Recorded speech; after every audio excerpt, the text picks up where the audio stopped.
Hey folks, Jimmy here, aka Palette of the Dead. Welcome back to the channel and welcome to the latest issue of Warhammer Age of Sigmar Stormbringer magazine. Now, as per usual with all these videos, if you like them, hit that like button, subscribe to the channel if you haven't already, and of course drop me a comment down below. I love hearing back from you guys and it goes a massive way to helping out the channel too. Now, this week we are on issue 66 of Stormbringer. It is a day late because of a delivery issue where I normally pick it up from, but it is what it is. But it's only a day instead of a usual week to 2 weeks or whatever it can be sometimes. Anywho, it is a paint issue, so we get 2 pots of paint. First off, we have Squig Orange, very handy. We also have Wild Rider Red, also very handy. Now, the plus point to both of these colours are that you can get some really good tones out of them, so especially on creatures such as squigs. So for instance, this is my painted up squig, so if the camera is going to focus on that, obviously that's a lot brighter than what it shows in the magazine so far, because you're only doing it with corn red and a wash. This has been done using both a bit of Wild Rider Red and a bit of Squig Orange, so it works wonders. It makes it a nice, more vibrant colour for things like your squigs and your oranges and your reds and stuff like that. So a very handy pair of colours to have in your palette. So do not despair with them. But yeah, fairly handy. Anywho, going into this week's issue, of course, we are firstly greeted by the Realm of Life. So, verdant shoots reach up to the sky, and all is in bloom. Meanwhile, in the shadows of the trees, an ancient fury awaits those who would disturb the natural order. This is Ghyran, the Realm of Life. In this realm, the power of nature is ascendant, and those who dare venture out must be wary of the many wild and untamed places. So, if you're not already aware, Ghyran is obviously the Realm of Life. It is a realm of ancient woodland, of thriving plains and dense swamps. The life force of the realm is so strong that all manner of things cannot help but grow strong, nourished by the blessings of Alaria, the goddess of life. So, obviously, Ghyran is quite regularly a home to the Sylvaneth. It's a very verdant green kind of colour. There's a lot to it, and it is also where Nurgle likes to infest quite regularly as well, because although the Nurgle is essentially the Chaos God of Decay and Pestilence and stuff like that, he's Grandfather Nurgle kind of sees himself and his followers see him as a being of life, because yeah, they're weird. Anywho, it is obviously a land of life, so the realm of Ghyran is teeming with life and easily supports an unending stream of soldiers from many different armies. Alaria's children, the Sylvaneth, are found in this realm in abundance. So too are many of Sigmar's faithful who have established cities in his name.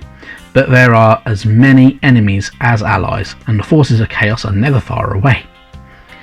You also have the Realmstone of Ghyran as well, which is known as Cycle Stone, Swirl Stone or Jadeite.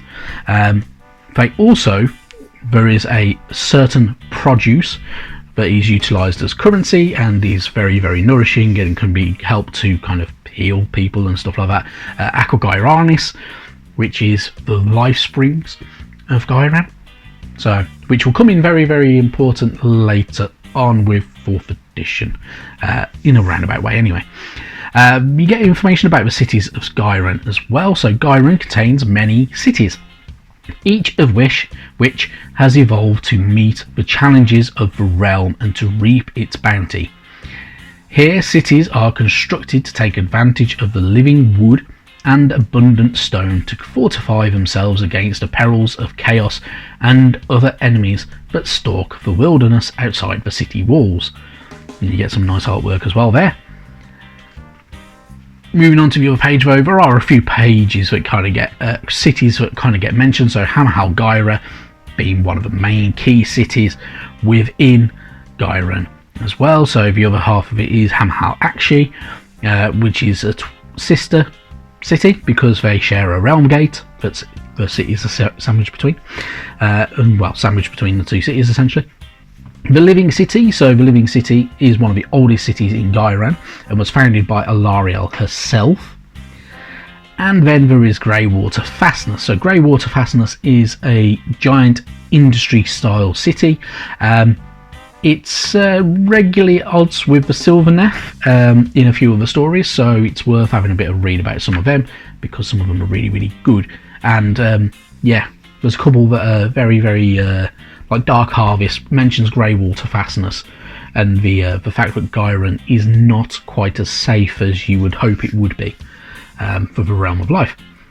Anywho, moving on, obviously you get to do your Champions of Ghyran as well, so whether they grew up on Lake Vigor, they could be, I don't know, champion that is devout follower of Alarielle, felt called to war for your heroes and such like that. So you can do that if you wish to as well, and you can also do your unit origins, creature origins and such like if you really, really want to. You do not have to do this obviously, but you know, it adds a little bit of flavour to your games, and if you're naming heroes yourself.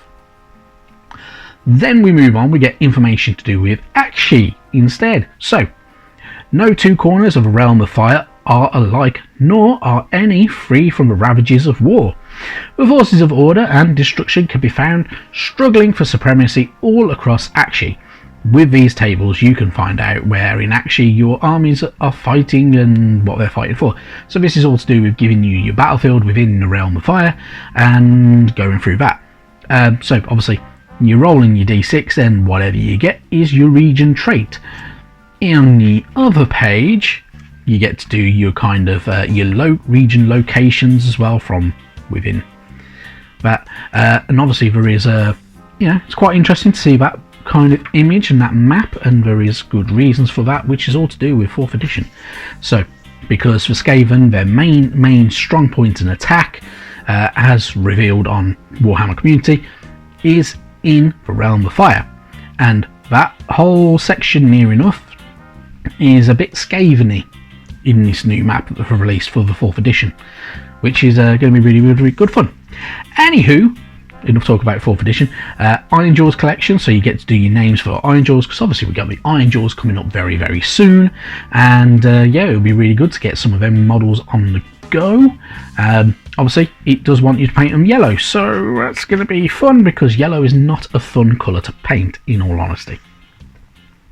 Then moving across, you got your paint guide, so using Wild Rider Red for your edge highlights on things like plumes and mushrooms and shields of your gut rippers and such like. Up to you how you want to go about using it.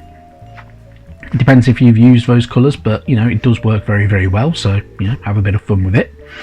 And then your Squig Orange. So your Squig Orange, you can do exactly the same. You can give them a bit of that little kind of colouring to make them bulk up. You can use them over your squigs. In all honesty, if you're going to do them over squigs, personally what I would do, dry brush it.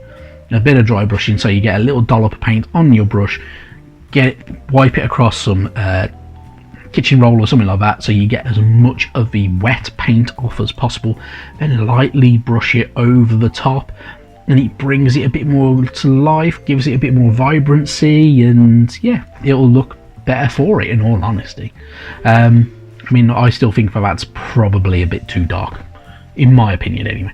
Somebody might disagree with me on that. Anyway, moving on, you get your destruction tactics for Moloch's Mob, which you know generally are going to kind of disappear because of the new edition. The same for the Ale Guzzler Gargant as well. And then moving on, we have our battle plan for the week. Flame and Fury fire in a hole. So obviously you get to do your usual, pick your heroes, pick your troops. 3 heroes, 5 troops.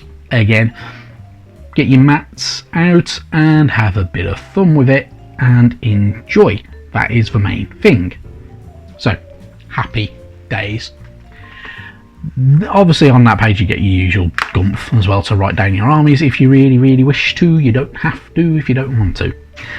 And then finally, next week we get Stormcast Vanquishers. I really like these guys for sword wielding Stormcast. I think they're really good fun. We get our first Iron Jaws mini in issue 68, which is the Mega Boss, which is probably one of the coolest orcs of the Iron Jaws that I've think I've ever seen. Genuinely a really, really cool one. Very, very good mini to have. So yeah, I'm quite looking forward to that one. And yeah, that's generally it. In all honesty, if you haven't seen it, there is a video from the weekend all to do with Skaven Tide, which is the new main box for the 4th edition of Warhammer Age of Sigmar. Obviously, it's all to do with Skaven, so we've got new Skaven minis to look forward to. We have new Stormcast Eternals as well, so new Liberators, new Prosecutors, some awesome new sculpts and minis to get our hands on with the next edition, so definitely worth having a nosy at and having a look at. And yeah, I think that's about it really. So thank you very much for watching, and I will see you sometime soon. Bye bye then.